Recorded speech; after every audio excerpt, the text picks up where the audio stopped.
Hello, ഞാൻ സീമടി tech അക്കാദമിയിലെ student ആണ്. എൻ്റെ പേര് ഷിജില. എനിക്ക് ഇന്നലെയായിരുന്നു എക്സാം, DHA എക്സാം. അപ്പോൾ ഞാനതിൽ എക്സാം പാസ്സായി. എക്സാമിനെ കുറിച്ച് പറയുകയാണെങ്കിൽ അത്യാവശ്യം ടഫ് എക്സാം തന്നെയായിരുന്നു. ഈസി ഒന്നും ആയിരുന്നില്ല. പാസ്സായത് എന്തായാലും കോച്ചിങ് ഒന്നുകൊണ്ട് മാത്രമാണ്. കോച്ചിങ് ഇല്ലെങ്കിൽ നല്ലൊരു കോച്ചിങ് ഇല്ലെങ്കിൽ എന്തായാലും നമുക്ക് ഇതുപോലുള്ള എക്സാം ഒന്നും എഴുതിയെടുക്കാൻ പറ്റും തോന്നുന്നില്ല. അതെനിക്ക് എന്തായാലും കിട്ടിയിട്ടുണ്ട്. അതിപ്പോൾ ക്ലാസ് എടുക്കുന്ന സിനി മാം ആണെങ്കിലും ആദിത്യ മാമും മാനാസ് മാമും അവരുടെയൊക്കെ ലൈവ് സെഷൻസും ക്വസ്റ്റ്യൻ ഡിസ്കഷനും ഒക്കെ വളരെയധികം ഹെൽപ്പ് ചെയ്തിട്ടുണ്ട്. അപ്പം ഞാൻ ഇതൊക്കെ തന്നെയാണ് നോക്കിയത്. നമ്മളെ ആപ്പിൽ കിട്ടുന്ന ക്ലാസ്സും അതുപോലെ ലാസ്റ്റ് ഉണ്ടായ ലൈവ് സെഷൻ ഒരുപാട് ക്വസ്റ്റ്യൻസ് ഒക്കെ ഡിസ്കസ് ചെയ്തിട്ടുണ്ടായിരുന്നു. എക്സ്ട്രാ പോയിന്റ് അതുപോലെ അതിന്നൊക്കെ കുറെ ക്വസ്റ്റ്യൻ വന്നിട്ടുണ്ടായിരുന്നു. അതൊക്കെ എന്നെ വളരെയധികം ഹെൽപ്പ് ചെയ്തു. അല്ലാത്ത ഫയലും ഞാൻ നോക്കിയിട്ടുണ്ടായിരുന്നു. അല്ലാതെ നമ്മുടെ ഗ്രൂപ്പിലൊക്കെ ഷെയർ ചെയ്യുന്ന non pharma files, Orion, yellow file അതൊക്കെ നോക്കിയിട്ടുണ്ടായിരുന്നു. പിന്നെ ഒരുപാട് കാൽക്കുലേഷൻ പോർഷനിൽ ക്വസ്റ്റ്യൻ ഉണ്ടായിരുന്നു. അത്യാവശ്യം അത്ര സിമ്പിൾ ആയിരുന്നില്ല ആക്ച്വലി കാൽക്കുലേഷൻ എന്ന് വന്ന ക്വസ്റ്റ്യൻ.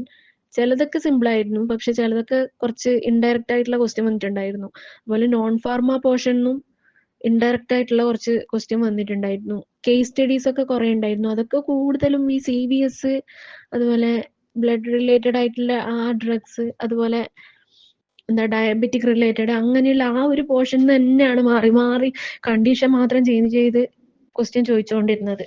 അത് തന്നെയാണ് ക്വസ്റ്റ്യൻ വന്നത്. പിന്നെ സ്ട്രക്ചറിന്ന് ഒരുപാട് ക്വസ്റ്റ്യൻ ഒക്കെ വന്നിട്ടുണ്ടായിരുന്നു. പക്ഷെ അതൊരു ഭാഗ്യം എന്താ വെച്ചാൽ സ്ട്രക്ചറിന്റെ ക്വസ്റ്റ്യൻസ് ഒന്നും എല്ലാ ക്വസ്റ്റ്യനും റിപ്പീറ്റഡ് ക്വസ്റ്റ്യൻ തന്നെയാണ് വന്നത്. അങ്ങനെ പുതുതായിട്ട് അങ്ങനെ വലിയ ക്വസ്റ്റ്യൻ വന്നിട്ടുണ്ടായിരുന്നില്ല. എല്ലാം ഓൾറെഡി നമ്മുടെ ഫയൽസിൽ തന്നിട്ട് കുറെ ഫയൽസ് ഉണ്ടായിരുന്നല്ലോ. ആ ഫയൽസിലുള്ള സ്ട്രക്ചർ ജസ്റ്റ് അറിഞ്ഞു വെച്ചാൽ മാത്രം മതി. അത് തന്നെയാണ് ക്വസ്റ്റ്യൻ ചോദിക്കുന്നത്. അപ്പോൾ സ്ട്രക്ചർ അത്ര പേടിക്കാനില്ല എന്ന് എനിക്ക് തോന്നുന്നു. കോളേജ് നന്നായി അറിഞ്ഞിരിക്കണം. അതിനൊരു ഫയലുണ്ട്.